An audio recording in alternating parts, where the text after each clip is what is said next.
Hello friend, आपका स्वागत है मेरे यूट्यूब चैनल जीके अड्डा पे। दोस्तों, आज हम लोग लूसेंट एमसीक्यू का एक नया चैप्टर संविधान सभा के एमसीक्यू को यहाँ पर करेंगे। दोस्तों, ये जितने भी प्रश्न हैं, ये सारे प्रश्न किसी ना किसी एग्जाम में पूछे गए प्रश्न हैं और जितने भी वनडे एग्जाम होते हैं उन सारे एग्जाम के लिए ये सब प्रश्न काफ़ी महत्वपूर्ण हैं। मैंने पिछला वीडियो भारतीय संविधान का ही जो है भारत का संवैधानिक इतिहास का एमसीक्यू का वीडियो डाला है, वो प्लेलिस्ट में है, आप जाकर उसको देख सकते हैं। आज हम लोग संविधान सभा का वीडियो यहाँ पर स्टार्ट करेंगे, जिसमें हम लोग जितने भी इसके एमसीक्यू हैं लुसेंट बुक में दिए हुए हैं वो सारे एमसीक्यू को करने का प्रयास हम लोग करेंगे। तो चलिए दोस्तों, हम लोग वीडियो को स्टार्ट करते हैं।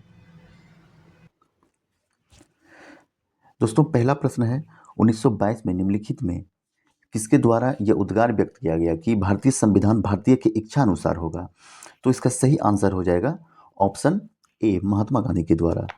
अगला प्रश्न है 1924 ईस्वी में किसके द्वारा ब्रिटिश सरकार से यह मांग की गई कि भारतीय संविधान के निर्माण के लिए संविधान सभा का गठन किया जाए?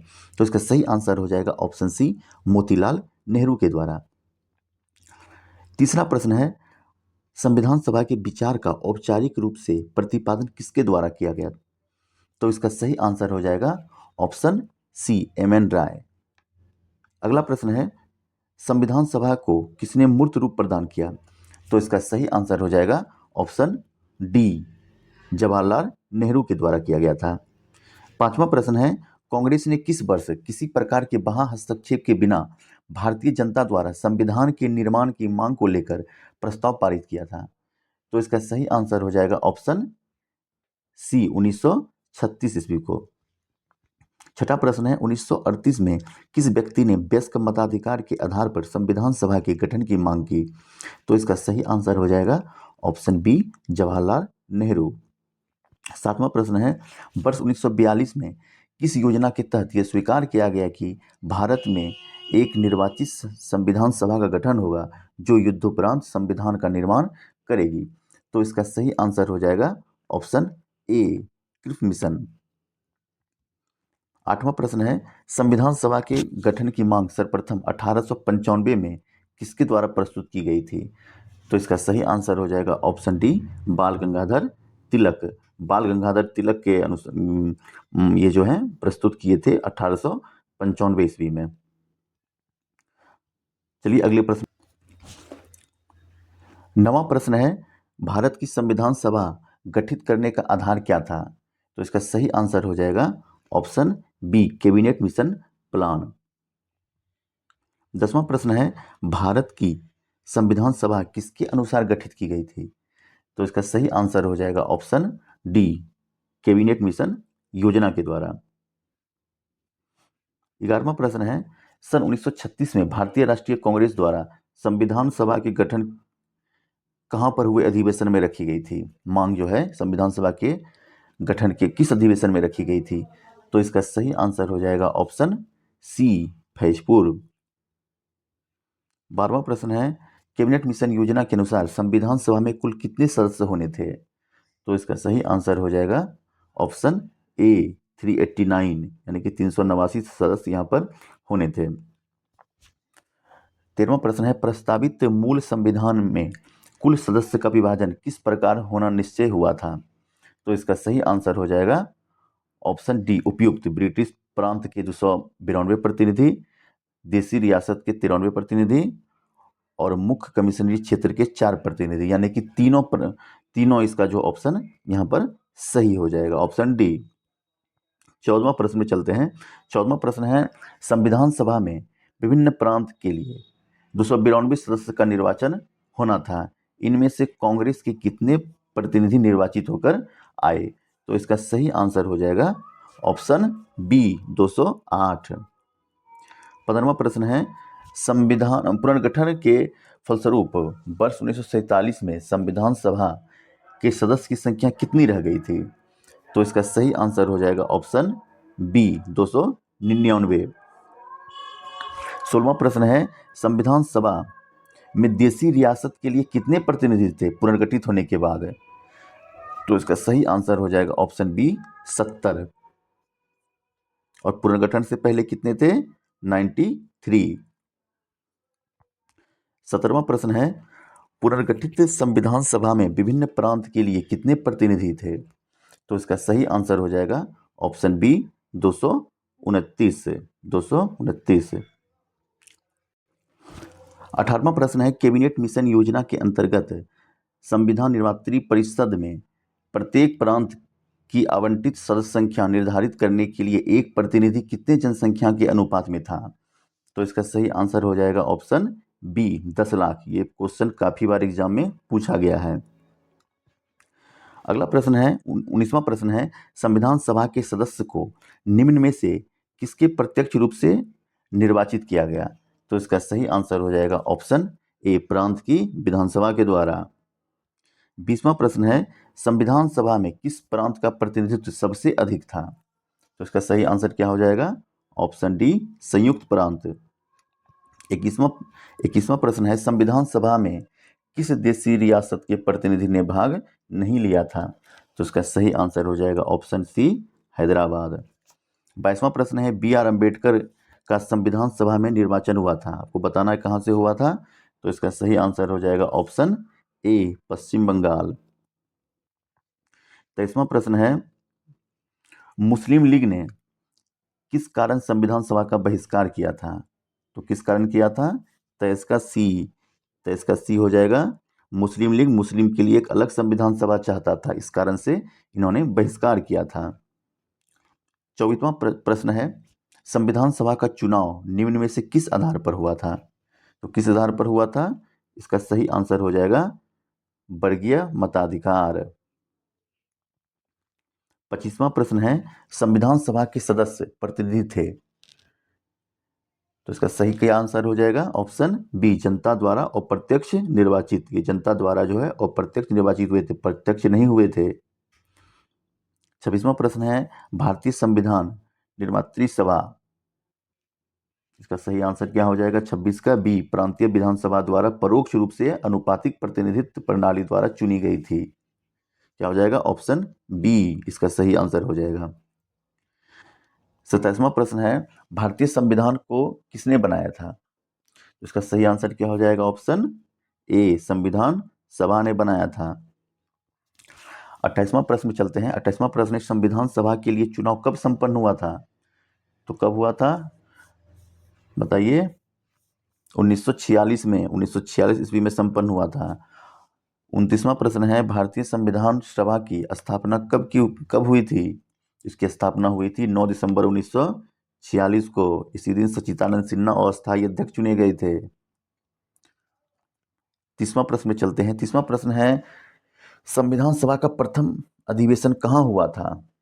तो इसका प्रथम अधिवेशन कहाँ हुआ था? इसका प्रथम अधिवेशन नई दिल्ली में हुआ था। संविधान सभा के उद्घाटन अधिवेशन की अध्यक्षता किसने की थी? तो कौन किए थे? इसका सही आंसर हो जाएगा ऑप्शन बी सच्चिदानंद सिन्हा, वही 9 दिसंबर 1946 को। 32वां प्रश्न है, संविधान सभा का पहला सत्र कब हुआ था? तो इसका सही आंसर हो जाएगा ऑप्शन सी 9 दिसंबर 1946 को। इसी दिन सच्चिदानंद सिन्हा अस्थायी अध्यक्ष चुने गए थे। चलिए अगले प्रश्न पे। 33वां प्रश्न है, संविधान सभा के अस्थायी अध्यक्ष कौन थे? तो पीछे हम लोग ने पढ़ा था, क्या हो जाएगा सही आंसर? ऑप्शन सी सच्चिदानंद सिन्हा। 34वां प्रश्न है, संविधान सभा के अस्थायी अध्यक्ष कौन थे? तो इसका सही आंसर क्या हो जाएगा? ऑप्शन सी राजेंद्र प्रसाद। और अस्थायी कौन थे? सच्चिदानंद सिन्हा। 35वां प्रश्न है, 11 दिसंबर 1946 को किसी संविधान सभा का अस्थायी अध्यक्ष चुना गया था? तो इसका सही आंसर क्या हो जाएगा? Doctor Rajendra Prasad, option B. 36वां प्रश्न है, संविधान सभा के संवैधानिक सलाहकार कौन थे? तो कौन थे संवैधानिक सलाहकार? Benegal Narasimha Rao, BN Rao, option D. चलिए अगले प्रश्न पे। अगला प्रश्न है 37वां प्रश्न है, संविधान सभा के चुने हुए अस्थायी अध्यक्ष कौन थे? तो कौन थे? Doctor Rajendra Prasad, option C. निम्नलिखित में से कौन संविधान सभा का सदस्य नहीं था? आपको बताना है इन चारों में से कौन संविधान सभा का सदस्य नहीं था। तो कौन थे नहीं थे? HH बेग नहीं थे संविधान सभा के अध्यक्ष। बाकी KM मुंशी, गोपाल स्वामी अयंगर और TT कृष्णमाचारी ये जो है सदस्य ये सब थे। अगला प्रश्न है, संविधान के विभिन्न पहलुओं के अध्ययन हेतु संविधान सभा में कितनी समिति का गठन किया गया था? तो इसका सही आंसर क्या हो जाएगा? ऑप्शन सी 13। 40वां प्रश्न है, संविधान सभा के प्रारूप समिति की नियुक्ति कब हुई थी? तो इसका सही आंसर हो जाएगा ऑप्शन सी 29 अगस्त 1947 को। 41वां प्रश्न है, भारतीय संविधान सभा की प्रारूप समिति के अध्यक्ष कौन थे? ये काफी बार पूछा गया प्रश्न है, तो इसका सही आंसर क्या हो जाएगा? Option C BR Ambedkar. बहुत ही चर्चित आदमी है ये। 42वां प्रश्न है, संविधान सभा की प्रारूप समिति में सदस्य की संख्या कितनी थी? इसका सही आंसर हो जाएगा ऑप्शन बी 7। 43वां प्रश्न है, निम्नलिखित में से कौन भारतीय संविधान की प्रारूपण समिति के सदस्य नहीं थे? तो कौन नहीं थे? डॉक्टर राजेंद्र प्रसाद। अगला प्रश्न है, 44वां प्रश्न है, निम्नलिखित में से कौन प्रारूप समिति के सदस्य नहीं थे? तो इसका सही आंसर क्या हो जाएगा? Option A Jawaharlal Nehru. 45वां प्रश्न है, संविधान की प्रारूप समिति के समक्ष प्रस्तावना का प्रस्ताव किसने रखा था? ये प्रश्न भी काफी बार पूछा गया है, तो इसका सही आंसर हो जाएगा ऑप्शन डी जवाहरलाल नेहरू।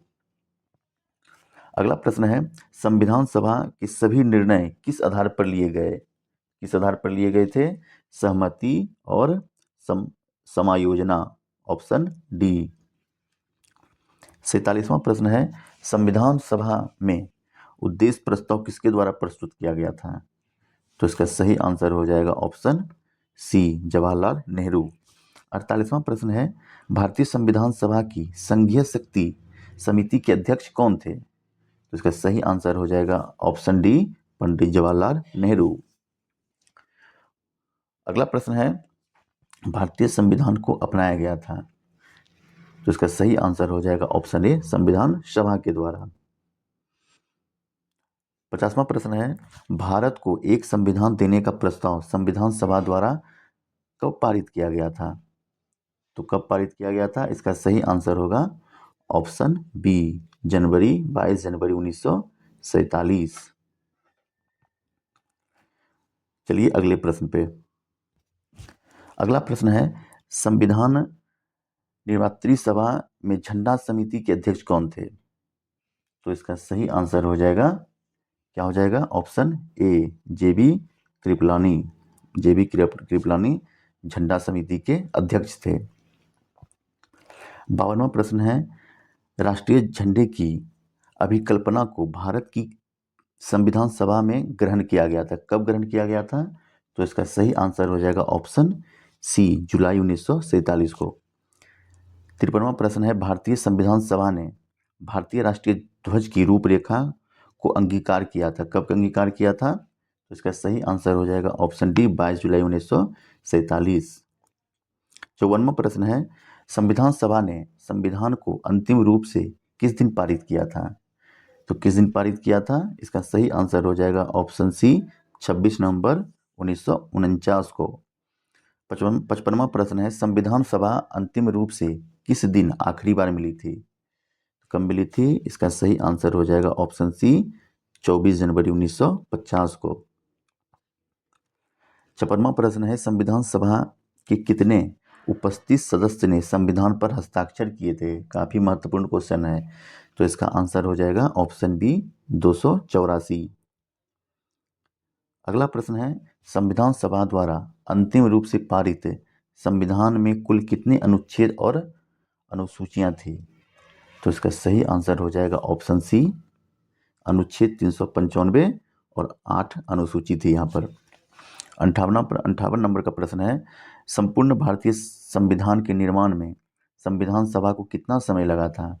तो इसका सही आंसर हो जाएगा 2 वर्ष 11 महीना 18 दिन। Option B. चलिए अगला प्रश्न है, जिस संविधान सभा द्वारा भारत के संविधान का अधिनियमन किया गया उसके सदस्य कौन थे? तो इसका सही आंसर हो जाएगा ऑप्शन सी विभिन्न प्रांत की विधानसभाओं द्वारा नामित। 61वां प्रश्न है, भारत के लिए संविधान सभा की रचना हेतु संविधान सभा का विचार निम्नलिखित में से सर्वप्रथम किसके द्वारा प्रस्तुत किया गया? तो इसका सही आंसर हो जाएगा ऑप्शन ए, स्वराज पार्टी।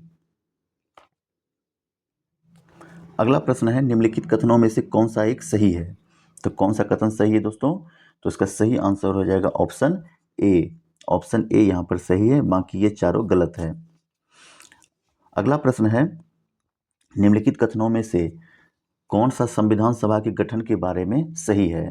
तो कौन सा सही है? तो इसका सही आंसर हो जाएगा ऑप्शन डी, यानी कि 1 और 4 यहाँ पर सही है। एक में क्या है, संविधान सभा के सदस्य का चयन 1946 के प्रांतीय चुनाव के आधार पर हुआ था, ये सही है। और 4 है, सामूहिक सहभागिता का भाव उत्पन्न करने के लिए जनता से सुझाव मांगे गए थे, ये भी सही है। अगला प्रश्न है 64वां नंबर का, भारतीय संविधान सभा के प्रथम दिन के अधिवेशन की अध्यक्षता किसने की थी? तो किसने की थी? इसका सही आंसर हो जाएगा ऑप्शन डी, सच्चिदानंद सिन्हा, 9 दिसंबर 1946 को। 65वां प्रश्न है, भारत के संविधान का निर्माता किसे माना जाता है?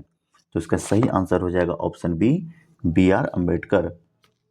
66वां प्रश्न है, संविधान पांडुलेखन समिति का निम्नलिखित में से कौन सा सदस्य नहीं था? इसका सही आंसर हो जाएगा ऑप्शन डी, जवाहरलाल नेहरू। अगला प्रश्न है, भारत का संविधान लागू हुआ था, कब लागू हुआ था? तो इसका सही आंसर होगा ऑप्शन ए, 26 जनवरी 1950 को। 68वां नंबर का प्रश्न है, संविधान को 26 जनवरी के दिन लागू करने का निर्णय इसलिए लिया गया था क्यों निर्णय लिया गया था उस दिन? क्योंकि कांग्रेस ने इस तिथि को 1930 में स्वतंत्रता दिवस के रूप में मनाया था, ऑप्शन ए। आखिरी प्रश्न है, भारतीय संविधान सभा में महिला सदस्य की संख्या कितनी थी? तो इसका सही आंसर हो जाएगा ऑप्शन डी, 15। तो दोस्तों, आज हम लोग ने संविधान सभा के MCQ को यहाँ पर किया। अगर दोस्तों वीडियो अच्छा लगा हो तो कृपया लाइक करें, शेयर करें और हमारे चैनल को सब्सक्राइब करें। धन्यवाद।